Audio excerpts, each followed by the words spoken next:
আসসালামু আলাইকুম। তমিজ রূপ গার্ডেন থেকে সবাইকে সুস্বাগতম। আমার ছাদ বাগানের ড্রাগন গাছের ড্রাগন পেকেছে, সেই ড্রাগনই তুলছি। দেখুন কত সুন্দর ড্রাগন হয়েছে এবং সম্পূর্ণ ফরমালিন মুক্ত। ফ্রেশ ফল খেতে হলে আপনারাও এরকম ড্রাগন ছাদে চাষ করতে পারেন। দেখুন কত সুন্দর ড্রাগন হয়েছে। ড্রাগনটা কাটা হচ্ছে,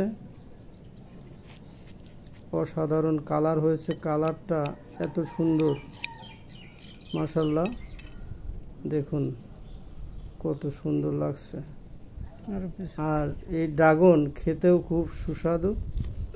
ভিডিওটা যদি ভালো লাগে অবশ্যই লাইক, কমেন্ট এবং পেজকে সাবস্ক্রাইব করবেন। সবাই পাশে থাকবেন, নতুন নতুন ভিডিও যাতে পান সেজন্য বেল আইকন ক্লিক করে দেবেন। ধন্যবাদ সবাইকে। সবাই সুস্থ থাকবেন।